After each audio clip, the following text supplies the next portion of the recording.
I gotta be honest with you here, I think I'm losing my mind. There's been some things that have been happening to me recently, and I'm not sure if I'm crazy or not for being upset by them, so I decided that I'm gonna share.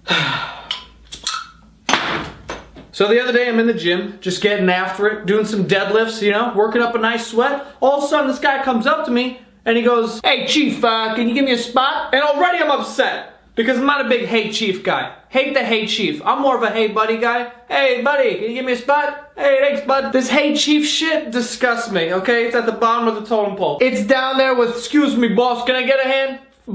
Fuck you. Anyway, I'm spotting this guy on the bench press and he's having trouble in the last rep, so I help him a little bit. After he racks it, he says thank you, I give him a fist bump, and then I turn to walk away, and then he slaps me on the ass. It wasn't like a sexual slap, but it was definitely like a stepdad trying to fit in slap.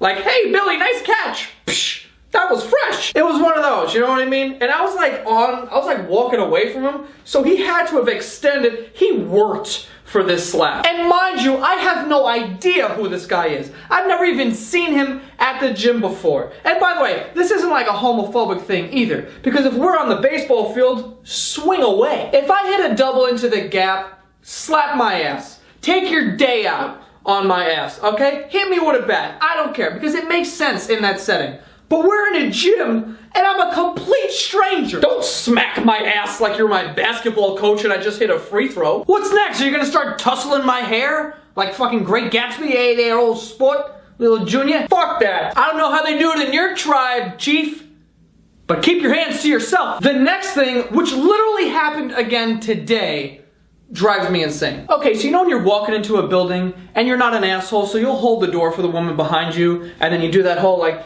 "Yeah, you go ahead. No, yeah, I'm sure, yes. Thank you. Have a good one."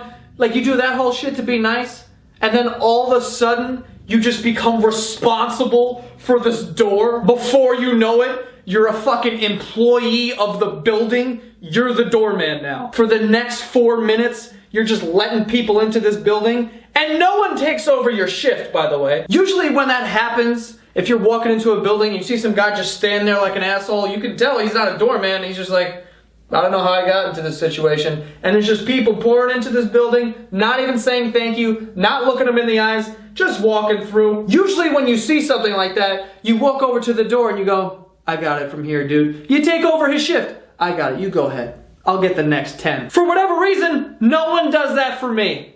I guess I look like a stereotypical doorman, because everyone's just like, "Fuck this guy, I gotta get to where I'm going." I wanted to do one good deed. I don't need this entire conveyor belt of good deeds that I didn't commit to just walking right past me. Eventually I just get fed up and I just slam the door in whoever's face it is. Even if it's an elderly woman, I'll just slam that door right in her old face. Another thing I hate is when people tell me to fly safe. I don't really like airplanes because I'm 30,000 feet in the air and I'm one pigeon in the engine away from plunging to my death. So I don't really appreciate when people tell me to fly safe like I have control of the plane. This isn't my plane. I'm not steering it. I'm fucking sitting in the back saying 8 Hail Marys and 12 Our Fathers, praying that this fucking thing doesn't hit the ocean. Have a safe flight isn't better either, okay? That one makes me nervous too. Because it's not just one person who says it. If one person said it, fine. You know, your mom, every time you get on a plane, have a safe flight. Thanks, Mom. That's not the case. Everyone says it. Anyone who knows that you're taking a flight, have a safe flight. Eventually that makes me nervous. Imagine you were at a party with like 30 people and you're like, "All right, dude, I'm heading home. I'm driving home real quick." And every single person was like, "Dude, have a safe drive. Seriously, have a safe drive. Dude, have a safe drive." Eventually you'd be like, "What the fuck is going on?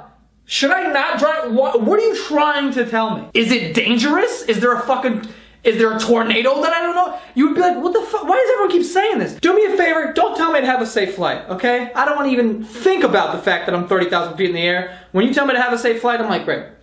Jinxed it. I'm fucking knocking on wood like crazy. And lastly, of course, what is with you guys that take a piss at the urinal with your pants and boxers at your ankles? I have a hard time figuring out how you even learn to take a piss that way, because that has to be taught. That's not like human nature. Human nature, everyone's like, you know how babies are born and like they just know how to sneeze and they know how to hold their breath underwater and shit. There's just certain things that are innate. And I feel like taking a piss is one of those things. But taking a piss just straight up naked, just peeing, that is taught. So what I want to know is, who is your dad? Because your dad's the one who's teaching you how to pee. Your dad's the one that takes you and your two brothers into the bathroom and you go, this is how you do it, and you pee like this, because otherwise piss would just be fucking everywhere. And if a 4-year-old who is very impressionable